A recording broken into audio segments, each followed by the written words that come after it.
કેમ છો બધા? Good morning. મજામાં છો ને? હવે આપણે રેગ્યુલરલી આપણો અભ્યાસક્રમ શરૂ કરી દીધો છે અને એકાઉન્ટ જેવા સબ્જેક્ટની અંદર તમારે વધારે ધ્યાન આપવાની જરૂર છે.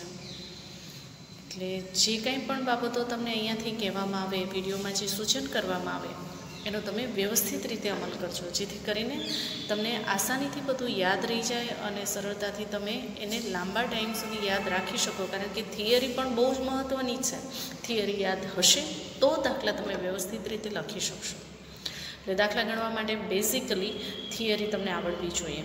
અને થિયરી બધાને દાખલામાં તમે ક્યાંક અટકતા હોય, કઈ એન્ટ્રી ક્યાં કેવી રીતે આવે છે એનો ખ્યાલ ન આવતો હોય તો એ મને કહેજો. પણ એના પહેલાં તમારે થિયરી કમ્પ્લીટ હોવી જોઈએ. એટલે હજી પણ તમને ક્યાંય પણ કન્ફ્યુઝન હોય તો પહેલાં થિયરી ઓકે કરજો અને પછી મને કહેજો. હું ફરીથી તમને વિડીયોમાં એ વસ્તુ સમજાવી દઈશ, અથવા તો ક્યારેક આપણે ગૂગલથી એ લાઈવ સમજાવીશું. પણ શરત એટલી કે મને બધા સ્ટુડન્ટ જોઈન થવા જોઈએ. તો આજે આપણે શરૂ કરીએ છીએ 7મું ચેપ્ટર, બરાબર? પહેલા પાર્ટનું 7મું ચેપ્ટર, જેનું નામ છે રોકડ મેળ અને તેના પ્રકારો, કેશબુક એન્ડ ઇટ્સ ટાઈપ્સ.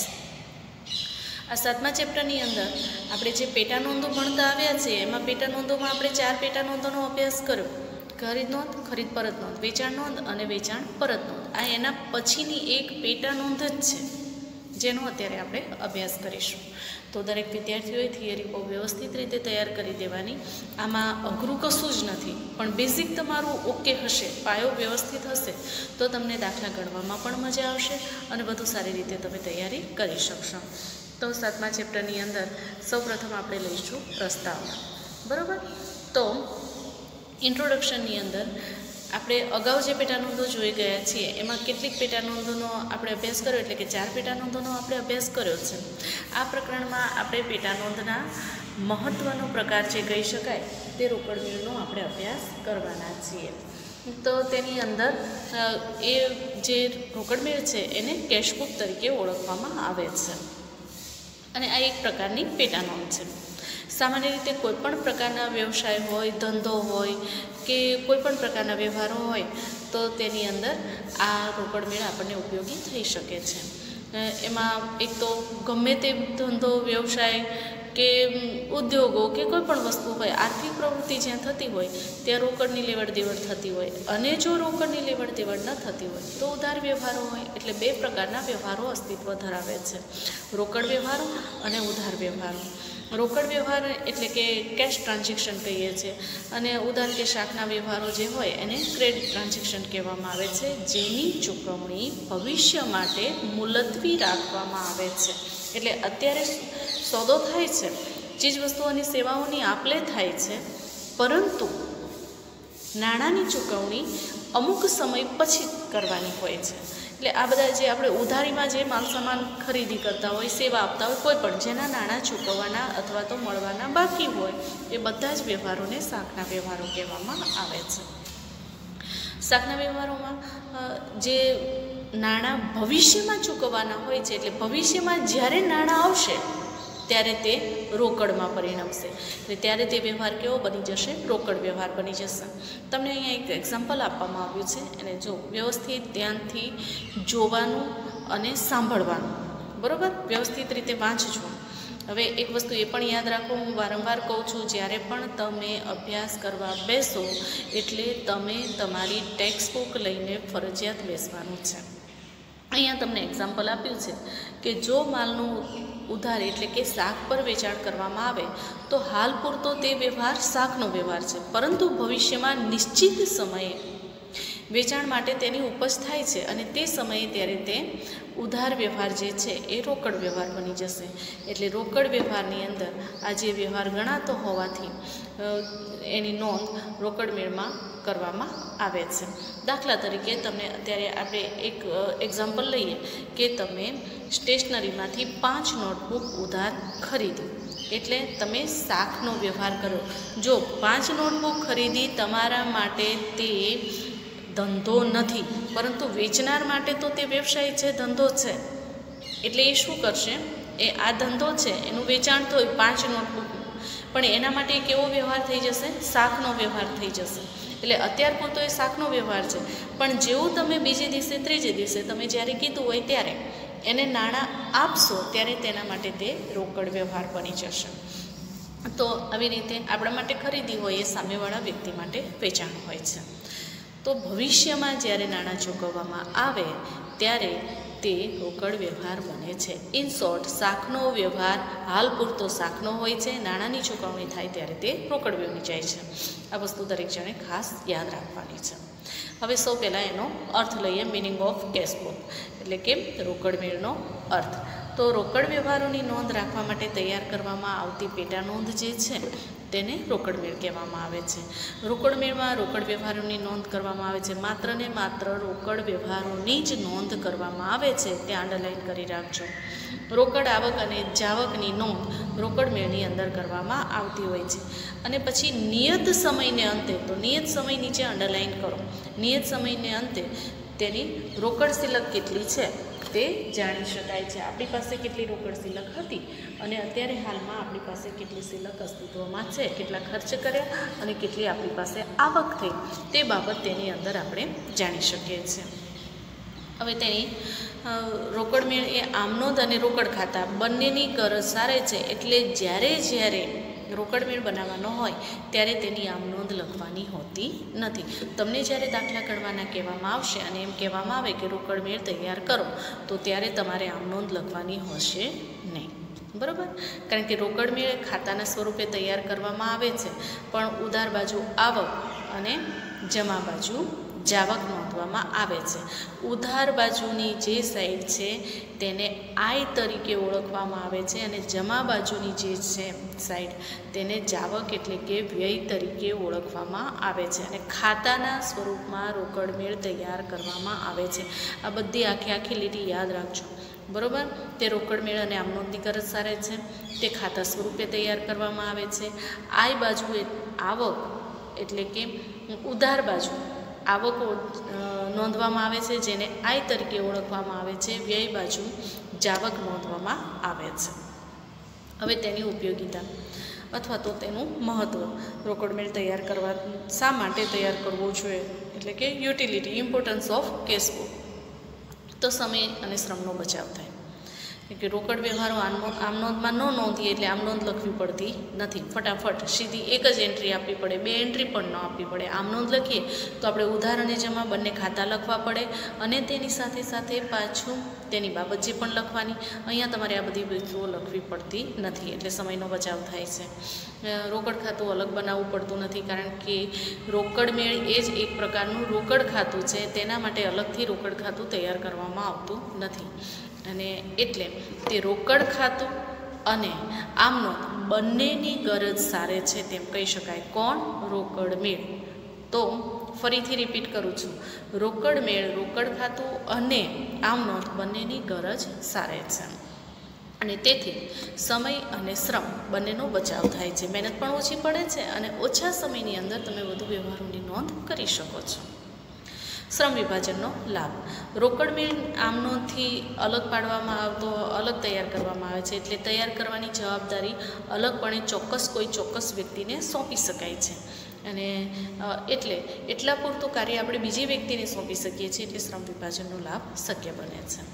રોકડ શિલક જાણી શકાય છે. અમુક ચોક્કસ એક દિવસના અંતે, એક માસને અંતે, ચોક્કસ સમયે આપણી પાસે કેટલી શિલક છે, કેટલો ઓવરડ્રાફ્ટ છે, એ વસ્તુઓ જાણવા માટે રોકડ મેળ આપણને ઉપયોગી થાય છે. ઊંચા પદની જાણકારી મેળવી શકાય. દરરોજ નિશ્ચિત સમયના અંતરે આપણે દરરોજ અથવા તો ચોક્કસ સમયના અંતે જ્યારે આપણે રોકડ મેળ ખાતા બંધ કરીને શિલક શોધીએ છીએ, ત્યારે હાથ પર વાસ્તવિક આપણી પાસે કેટલી શિલક છે અને બુકમાં કેટલી શિલક બોલે છે એના પરથી નક્કી થાય છે. એટલે જો તેમાં તફાવત હોય તો કોઈ ભૂલ અથવા તો કોઈ ઉચાપત થવાની શક્યતાઓ રહેલી હોય છે, તો તેના વિશેના અગમચેતીના પગલાં લેવા માટે પણ રોકડ મેળ આપણને ઉપયોગી થાય છે. ત્યાર પછી બેંક ખાતાનો સમાવેશ. તો ધંધાની જરૂરિયાત અને વ્યવહારનું જે સ્વરૂપ છે એ પ્રમાણે જરૂર પ્રમાણે રોકડ મેળ તૈયાર કરી શકાય છે. એટલે રોકડ મેળની સાથે સાથે જ 2 ખાનાવાળો, 1 ખાનાવાળો અને 3 ખાનાવાળો, એમ 1, 2 અને 3 ખાનાવાળા રોકડ મેળ તૈયાર કરી શકાય છે. એટલે રોકડ અને બેંક અને વટા એમ 3 ખાનાવાળા રોકડ મેળ તૈયાર કરી શકાય છે. એટલે એના માટે બેંક ખાતું કે વટાવનું ખાતું અલગથી બનાવવું પડતું નથી. એમ પણ સમય અને શ્રમનો બચાવ થાય છે. તો આ તેનું ઇમ્પોર્ટન્સ છે. ત્યાર પછી જોઈશું આપણે રોકડ મેળના પ્રકાર, ટાઈપ્સ ઓફ કેશ બુક. બરાબર. તો પેટા નોંધની જરૂરિયાત પ્રમાણે આપણે ધંધા અને વ્યવહાર જેટલા પણ વેપાર ધંધો કરવામાં આવતો હોય એમાં જેટલા પ્રમાણમાં આપણે વ્યવહારો થતા હોય છે એના આધારે આપણે અલગ અલગ પ્રકારના રોકડમેળ તૈયાર કરી શકીએ છીએ.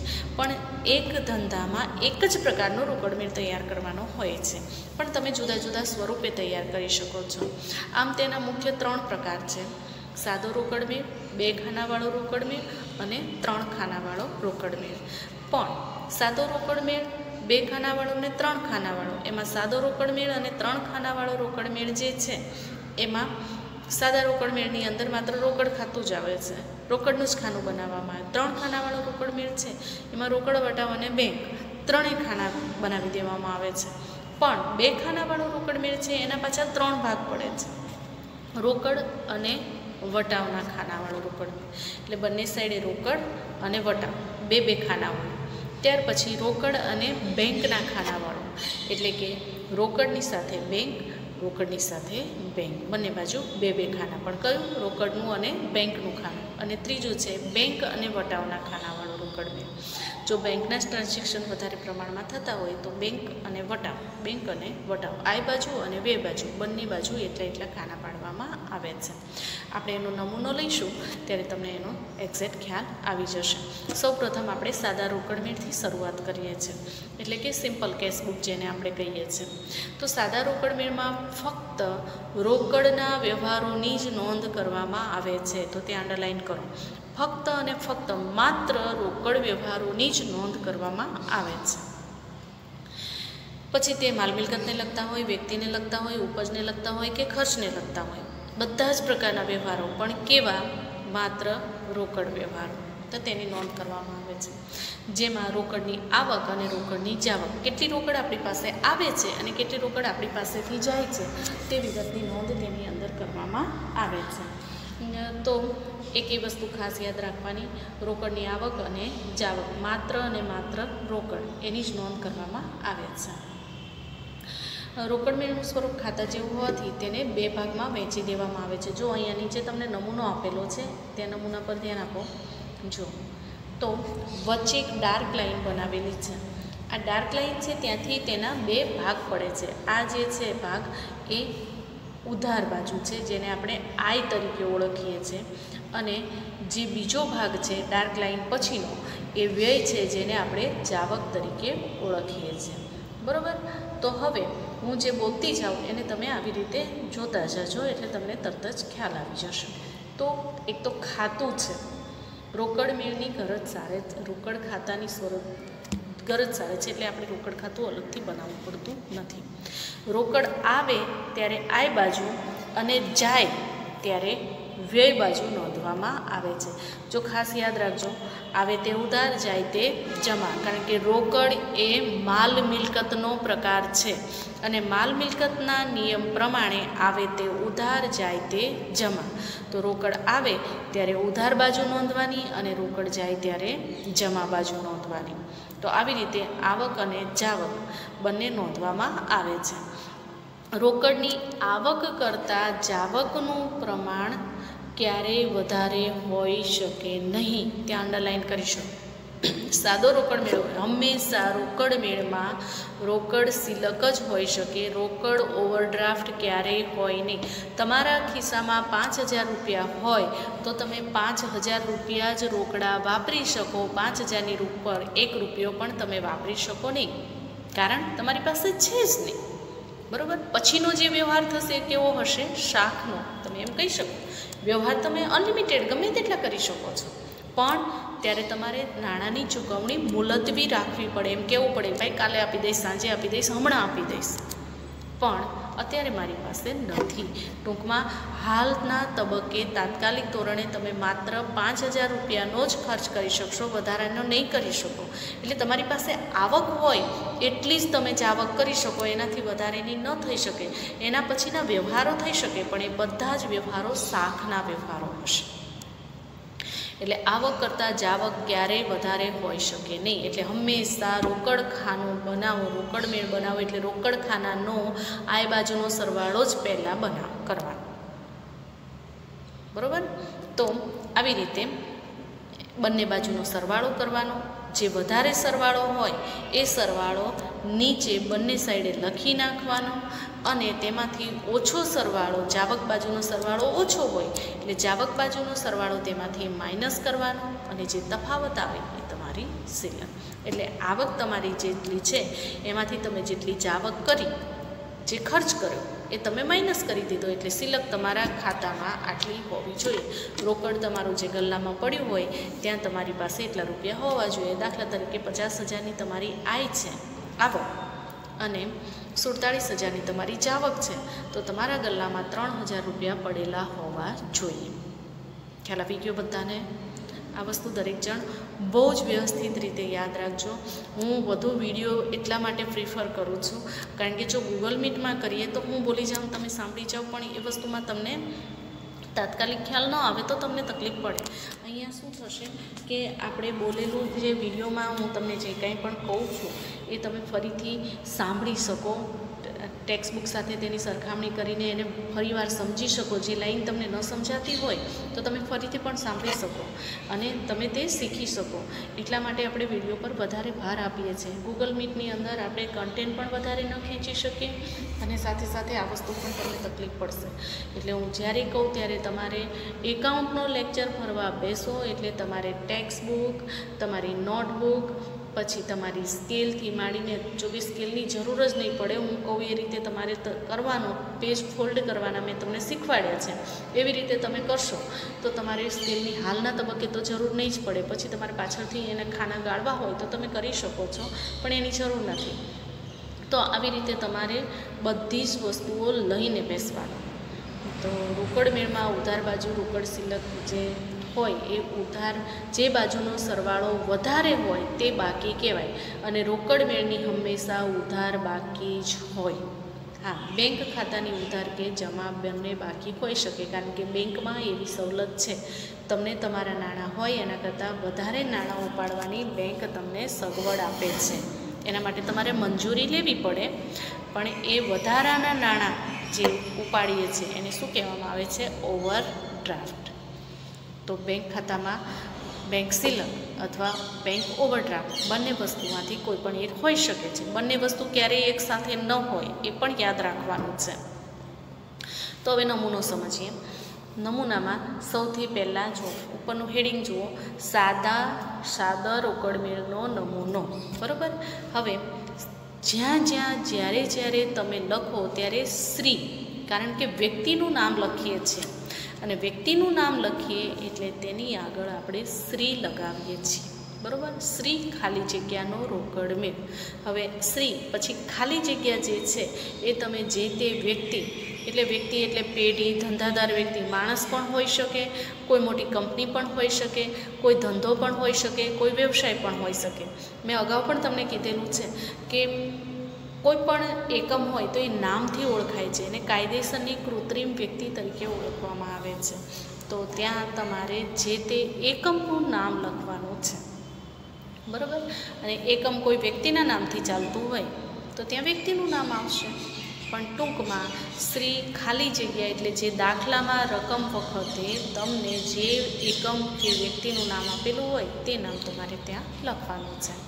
પછી આ જે ડાર્ક લાઇન છે, તમારું જે લંબચોરસ ખાનું છે, આ નીચેની બે ડાર્ક લાઇન છોડીને આ લંબચોરસ જે ખાનું છે એને બે ભાગ પડશે આ વચ્ચેની ડાર્ક લાઇનથી. એનો એક ભાગ છે ઉધાર અને બીજો છે જમા. બરાબર? તો આ ઉધાર ભાગ છે અને આ છે એ જમા. પણ જો ઉધાર આ ખૂણે, પછી જમા આપણે અહીંયા નથી લખતા, તારીખની ઉપર અહીંયા જો તારીખની ઉપર ઉધાર લખ્યું પણ જમા અહીંયા, સોરી,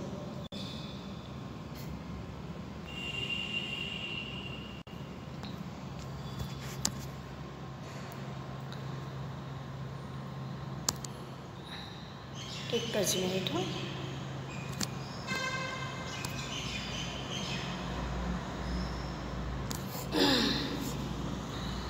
જુઓ, અહીંયા તારીખની ઉપર ઉધાર લખ્યું છે, અહીંયા તારીખની ઉપર આપણે જમા નથી લખતા. જમા ક્યાં લખ્યું છે? આપણે છેક રકમની આ બાજુ ટૂંકમાં બે ખૂણા પર, એક આ ખૂણા પર આપણે ઉધાર લખીએ છીએ તો આ ખૂણા પર આપણે જમા લખીએ છીએ. બરાબર. બીજું, બંને સાઈડે હવે બે ભાગ પાડ્યા એટલે બે બાજુ ખાના સરખા જ આવશે.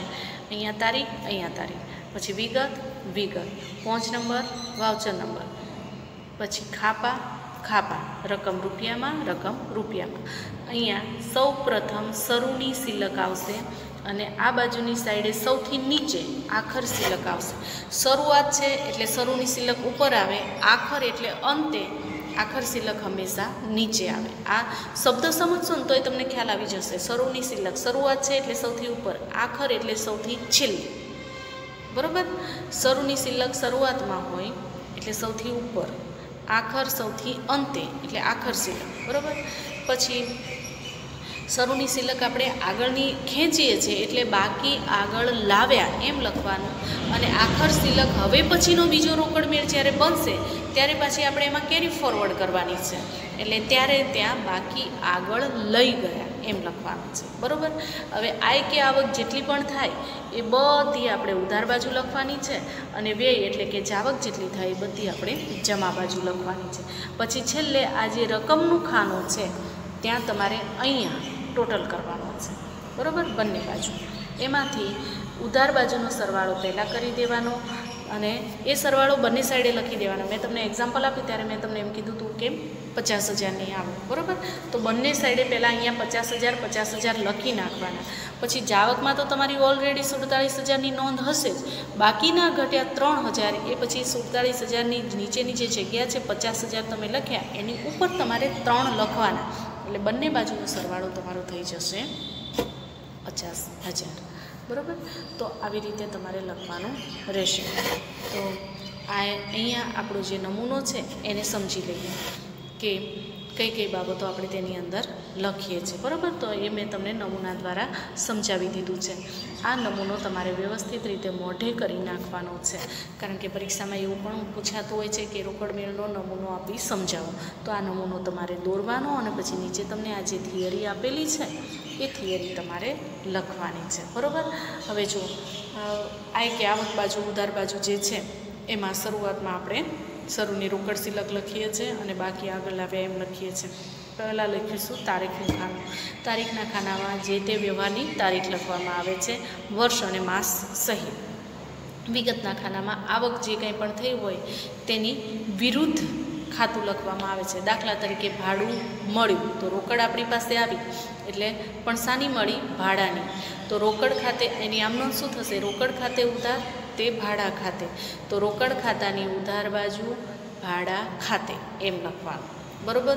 રોકડ મેળની અંદર ક્યાંય રોકડ ખાતે શબ્દનો ઉપયોગ નહીં આવે સિવાય કે જમા ખર્ચી વ્યવહાર. હવે જમા ખર્ચી વ્યવહાર કોને કહેવાય એની આપણે આગળ તમારા અભ્યાસક્રમમાં આવશે તે ત્યારે આપણે એની ચર્ચા કરીશું. તો આવી રીતે આપણે લખવાનું છે.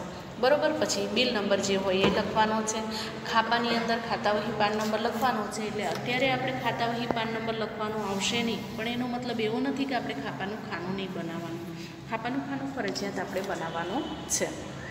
અને રકમના ખાનામાં જે તે ચોખ્ખી રકમ વટાવ બાદ કર્યા પછીની જે રકમ આવતી હોય એ રકમ આપણે લખવાની હોય છે. બરાબર. એવી જ રીતે જાવક બાજુ તો બે બાજુ જે રકમ હોય તારીખના ખાનામાં તારીખ, જાવકો જે હોય તે બધી બે બાજુ જાવકના ખાનામાં. પછી વાઉચરનો નંબર લખવાનો.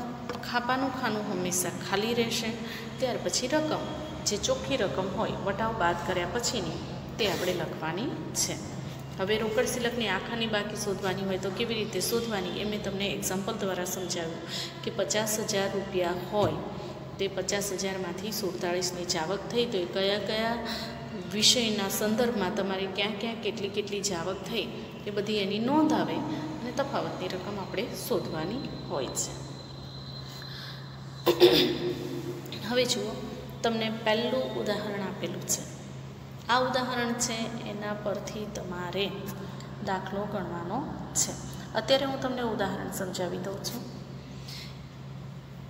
હું માત્ર બોલું છું, તમારે તમારા બુકની અંદર કમ્પેર કરતા જવાનું છે. બરાબર. ઉદાહરણ બધાય તમારે તમારી જાતે ગણવાના છે. અહીંયા જોયા વગર આમ આડું પેજ મૂકી દેવાનું અને માત્ર રકમ જ ધ્યાનમાં રાખવાની. અહીંયાથી આમ આડું પેજ મૂકી દેવાનું, માત્ર રકમ જોવાની અને પછી દાખલો ગણવાનો અને પછી એની સાથે કમ્પેર કરવાનું કે મેં જેટલું લખ્યું એમાંથી સાચું હોય ત્યાં એક એક એન્ટ્રીની ટીક મારતા જવાનું કે ચલો પહેલી, ત્રીજી, 7મી, 12મી, 14મી અને 23મી તો તારીખ ઓકે છે, ચલો આ બાજુ મેં આટલી વિગતો લખી છે. પણ પછી એના પછી વિગતનું ખાનું ચેક કરવાનું.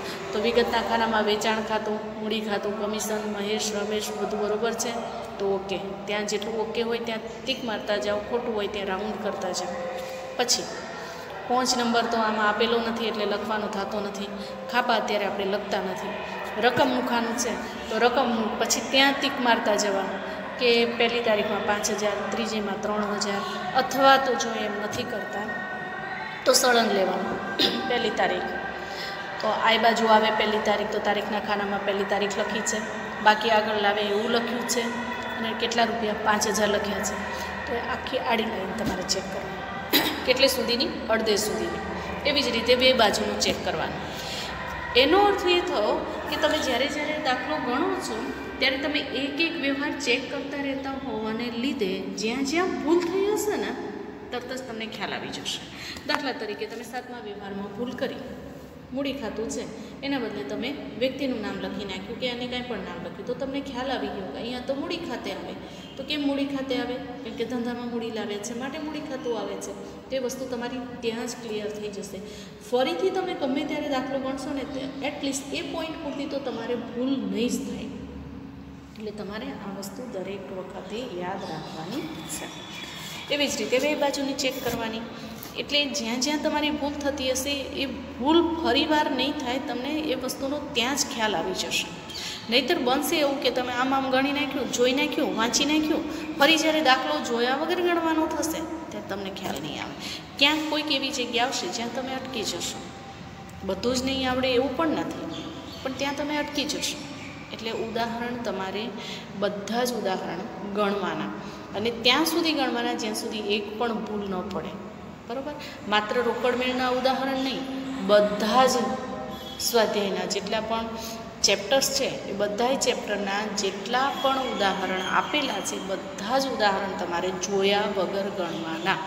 બરાબર? રકમ લખવાની જરૂર નથી એવું વૈતરું નહીં કરવાનું. ચોપડા 2-5 વધારે ભરાય તો ભલે ભરાય, પણ વ્યવસ્થિત રીતે લખવાનું. ભલે ચેકચાક થાય એની સામે નહીં ડરવાનું, પણ અને ચેકચાક થાય એટલે ત્યાં તેનો સુધારો નહીં કરવાનો. દાખલા તરીકે તમે દાખલો ભણ્યો અને તમને ભૂલ પડી, તમને આ એક જ દાખલામાં 5 ભૂલ પડી છે તો એ 5 ભૂલ તમારે આમાં નહીં સુધારવાની. આની અંદર અહીંયા સુધારો કરી નાખ્યો, અહીંયા કરી નાખ્યો, એમ નહીં કરવાનું. પાછો નવેસરથી દાખલો ગણવાનો અને પછી જોવાનું કે તમારી ભૂલ સુધરી ગઈ. બરાબર? તો ચલો પહેલો વ્યવહાર લઈશું. શ્રી રાજેશભાઈના ફેબ્રુઆરી 2015ના વ્યવહારો પરથી સાદું રોકડ મેળ તૈયાર કરવાનો છે. તો શ્રી ખાલી જગ્યા છે ત્યાં શું આવશે? રાજેશભાઈ. તો શ્રી રાજેશભાઈનો ફેબ્રુઆરી 2015નો સાદો રોકડ મેળ થઈ ગયું. હેડિંગ આપણું પહેલું હતું તે.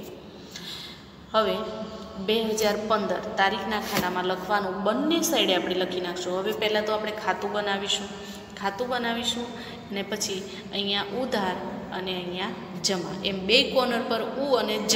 આખું ઉધાર જમા ન લખો અને ઉ અને જ લખી નાખો તો પણ ચાલે. એટલું લખ્યું. પછી બધાને હેડિંગ આપી દેવાના. તારીખ, વિગત, 5 નંબર, ખાપા, રકમ. તારીખ, વિગત, વાઉચર નંબર, ખાપા અને રકમ. બરાબર? પછી એટલે સુધી આપણે કરી નાખ્યું. હવે તારીખના બે ખાનામાં 2015 ફેબ્રુઆરી, 2015 ફેબ્રુઆરી એટલું બેમાં લખી નાખવાનું. આટલું પહેલાં કરી નાખવાનું. પછી હવે તમારે વ્યવહારની શરૂઆત કરવાની. એટલે પહેલો વ્યવહાર છે હાથ પર રોકડ સિલક. એનો અર્થ એ થયો કે આગળના દિવસની સિલક છે તો એને શું કહેવાય? બાકી આગળ લાવ્યા. હવે આપણી પાસે તો રોકડ આવી તો કઈ બાજુ આવે? આ બાજુ. તો જુઓ અહીંયા આ બાજુ લખ્યું છે આપણે, ફેબ્રુઆરીની બાજુમાં લખ્યું તારીખ 1. આ પહેલી તારીખનો વ્યવહાર છે એટલે તારીખ પહેલી. અહીંયા લખવાનું બાકી આગળ લાવ્યા, કૌંસમાં લખવાનું શરૂની સિલક. બરાબર? અહીંયા શરૂઆતની સિલક લખ્યું છે, શરૂની સિલક એટલું લખો તો પણ ચાલે. તો એ લખવાનું. હવે રૂપિયા કેટલા છે? 5000. તો રકમના ખાનામાં કેટલા લખીશું? 5000. આ પહેલો વ્યવહાર ક્લિયર. ઓકે, કાંઈ નથી. બીજો છે, ગીતાને 3000નો માલ રોકડેથી વેચ્યો. હવે અહીંયા એક વસ્તુ સમજવાની, આમનોંધ તમને ફરજિયાત આવડવી જોઈએ. આમનોંધ આપણે લખતા નથી, પણ આમનોંધ પ્રમાણે જ આપણે વ્યવહારોની નોંધ કરીએ છીએ, કારણ કે મૂળભૂત બાબત છે. તો તારીખ 3 પણ એની પહેલાં આપણે એ જોઈ લેવાનું કે આ બાજુ આવશે કે બે બાજુ. હવે માલ વેચ્યો છે એટલે માલ આપણી પાસેથી ગયો, રોકડ આવે છે કે જાય એટલું જ આપણે ધ્યાનમાં રાખવાનું છે. તો રોકડ આપણી પાસે આવે છે તો એ વસ્તુ ક્લિયર થઈ ગઈ. કઈ બાજુ નોંધાશે? આ બાજુ. તો આ બાજુ લખવાનું તારીખ 3. પણ હવે રોકડ આવે છે એટલે રોકડ ખાતે તો નહીં લખીએ, તો આની આમનોંધ શું થશે? રોકડ ખાતે ઉધાર તે વેચાણ ખાતે, એટલે રોકડ ખાતાની ઉધાર બાજુ વેચાણ ખાતે. બરાબર? તારીખ 3 વેચાણ ખાતે અને રૂપિયા 3000. આ બીજો વ્યવહાર ક્લિયર. ત્યાર પછીનો ત્રીજો એટલે કે તારીખ 5. અમિત પાસેથી 2000નો માલ રોકડેથી ખરીદ્યો. હવે રોકડેથી ખરીદ્યો એટલે અહીંયા એક વસ્તુ તમારે ખાસ યાદ રાખવાની છે. તમે જો માલ રોકડેથી ખરીદો છો તો રોકડ આવે કે જાય? જાય. બરાબર? જાય તે જમા, આવે તે ઉધાર. તો માલ ખરીદ્યો છે તો હવે એની નોંધ શું થશે? ખરીદ ખાતે ઉધાર તે રોકડ ખાતે. બરાબર? તો ખરીદ ખાતે ઉધાર તે રોકડ ખાતે. રોકડ આપણી પાસેથી જાય છે એટલે કઈ બાજુ આવશે? જાવક બાજુ, વ્યય બાજુ આપણે લખવાનું છે. તો ફેબ્રુઆરી 2015 તો આપણે લખેલું છે, લખવાનું તારીખ 5. બરાબર? ખરીદ ખાતે, કારણ કે રોકડ ખાતે શબ્દ આપણે અહીંયા અત્યારે લખવાનો નથી, એટલે શું લખીશું? ખરીદ ખાતે. રૂપિયા કેટલા છે? 2000. વ્યવહાર પૂરો. એક જ નોંધ કરવાની. આમ નોંધ હોય તો શું થાય? 2 થાય. અહીંયા એક જ થશે, કારણ કે ખાતું છે, ખાતામાં હંમેશા એક જ વાર નોંધ થાય. ત્યાર પછી બીજું છે 7મી તારીખ. ધંધામાં વધુ નાણાંની જરૂર હોવાથી 5000 રોકડા ધંધામાં લાવ્યા. હવે વધુ નાણાંની જરૂર હોવાથી ધંધામાં રોકડા લાવ્યા જ છીએ અને હવે લાઈફ ટાઈમ ધંધામાં રહેવાના છે. તો એ ધંધામાં રોકાણ કર્યું અને રોકાણ કરી એને શું કહેવાય? મૂડી. બરાબર? તો મૂડી, એની સાથે આપણે એ વસ્તુ યાદ રાખવાની, ધંધામાં લાવ્યા એટલે ધંધામાં આવે છે તો આ બાજુ આવશે. તો આ બાજુ તારીખ 7. બરાબર? હવે મૂડી છે, ધંધામાં આવે છે, આમનો શું થશે? રોકડ ખાતે ઉધાર તે મૂડી ખાતે. એટલે હવે 7 તારીખમાં લખવાનું મૂડી ખાતે. કેટલા રૂપિયા છે? 5000. Okay, clear? બધાને સમજાય છે ને? બરાબર? વ્યવસ્થિત રીતે સાંભળજો, એટલે તમને ફરીથી ન યાદ રહે તો રિવાઇન્ડ કરીને સાંભળજો અને જોજો, એટલે તમને ખ્યાલ આવી જશે. આ એક જ ઉદાહરણ હું કરાવીશ, પછી હું ઉદાહરણ નહીં સમજાવું, હું દાખલા કરાવીશ. ઉદાહરણ તમારે તમારી જાતે કરવાના, પણ તમે ઉદાહરણ કરશો તો એના પછીના દાખલા તમને બહુ ઇઝીલી આવડશે. ત્યાર પછીનો વ્યવહાર છે તારીખ નંબર 9. 800 રૂપિયા વીમા પ્રીમિયમના ચૂકવ્યા છે એટલે જાય. તો રોકડ આપણી પાસેથી જાય છે એટલે રોકડ ખાતે જમા થશે. તો નોંધવાનું કઈ બાજુ? જાવક બાજુ. હવે એની આમ નોંધ શું થશે? વીમા પ્રીમિયમ ચૂકવ્યા છે એટલે ધંધાનો ખર્ચ કહેવાય. તો વીમા પ્રીમિયમ ખાતે ઉધાર તે રોકડ ખાતે, એ આપણી આમ નોંધ થઈ. એટલે જાવક બાજુ લખવાનું તારીખ 9 વીમા પ્રીમિયમ ખાતે. કેટલા રૂપિયા લખવાના છે? 800 રૂપિયા. બરાબર? તો વીમા પ્રીમિયમ ખાતે 800 રૂપિયા. તો 9મી તારીખનો વ્યવહાર ક્લિયર. ત્યાર પછી છે 10. ગણેશ ફર્નિચર માર્ટમાંથી 4000નું ફર્નિચર રોકડેથી ખરીદ્યું. બરાબર? રોકડેથી ખરીદ્યું છે. હવે ખરીદી કહેવાય પણ એ ખરીદ ખાતે નહીં નોંધીએ. બરાબર? મિલકત છે એટલે જે તે મિલકતનું નામ લખવાનું. રોકડેથી ખરીદ્યું છે એટલે આપણી પાસેથી રોકડ જાય છે. એટલે હવે શું આમનો તેની શું થશે? ખરીદ ખાતે નહીં લખવાનું થશે ફર્નિચર ખાતે. મિલકતનું નામ લખવાનું. એટલે ફર્નિચર ખાતે ઉધાર તે રોકડ ખાતે. ખાસ યાદ રાખજો, મિલકત ખરીદી અથવા મિલકત વેચાણના વ્યવહારોમાં વિદ્યાર્થીઓ ખરીદ ખાતે અથવા વેચાણ ખાતે લખી નાખતા હોય છે, એટલે અહીંયા ખોટું પડે. બધા એવું નથી કરતા, પણ ઘણાનાથી એવી ભૂલ થાય છે. એટલે હું વારંવાર તમને કહું છું, આવી ભૂલ ફરીથી ન થાય, દરેક જણે ખાસ ખ્યાલ રાખવાનો છે. તો હવે જાવક બાજુ લખવાનું છે. તો જાવક બાજુ લખવાનું તારીખ 10 ફર્નિચર ખાતે રૂપિયા 4000. ઓકે, હવે તારીખ 12 કમિશન પેટે 1500 મળ્યા અને દલાલીના 1200 ચૂકવે. જો વ્યવહાર એકમાં જ લખીએ, એક જ છે, તારીખ 12 નહોતે પણ વ્યવહાર 2 છે, બરાબર. એક મળ્યા છે ને બીજા ચૂકવ્યા છે, એટલે એની સંયુક્ત આમ નોંધ નહીં થાય. એકમાં રોકડ આપણી પાસે આવે છે, એકમાંથી રોકડ જાય છે.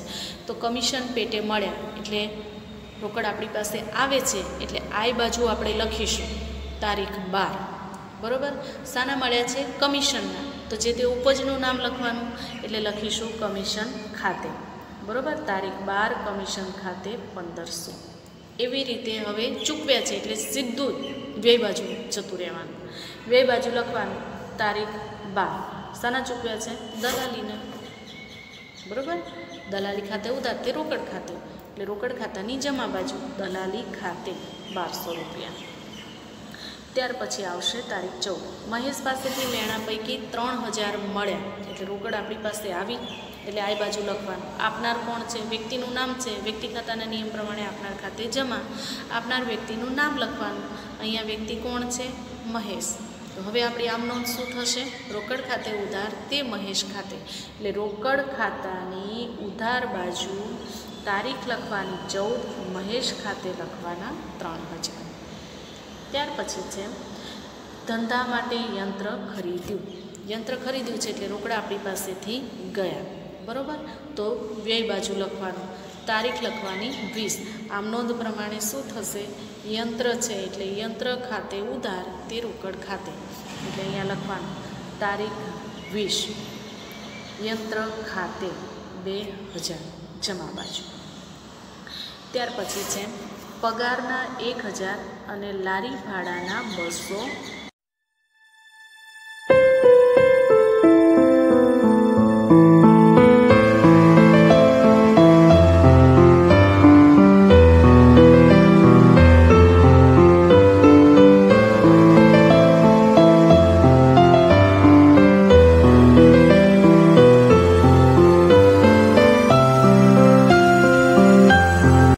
કેમ છે બધાને?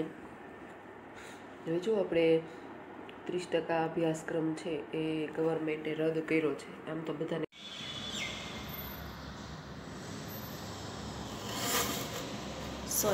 આપણે 20 તારીખની વચ્ચે 16 અને 18નો વ્યવહાર રહી ગયો, તો આપણે પહેલાં એ લઈ લઈએ.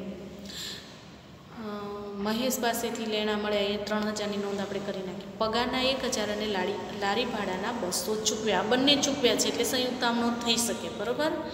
પગાર ખાતે ઉધાર, લારી ભાડા ખાતે ઉધાર તે રોકડ ખાતે, એટલે રોકડ ખાતાની જમા બાજુ તારીખ 16 પણ 2 વખત લખવાનું થશે, બરાબર. તારીખ 16 પગાર ખાતે કેટલા ચૂકવ્યા છે? 1000. લારી ભાડાના કેટલા ચૂકવ્યા છે? 200. તો 16 2 વખત, પગાર ખાતે 1000, લારી ભાડા ખાતે 200. આ વ્યવહાર આપણો ક્લિયર. ત્યાર પછી છે 18 પ્રકૃતિના જૂના હિસાબ પેટે 3000 ચૂકવી આપ્યા. આપણે પ્રકૃતિને ચૂકવ્યા છે એટલે રોકડા આપણી પાસેથી જાય તે જમા. લેનાર પ્રકૃતિ છે. વ્યક્તિ ખાતાના નિયમ પ્રમાણે લેનાર ખાતે ઉધાર, એટલે પ્રકૃતિ ખાતે ઉધાર.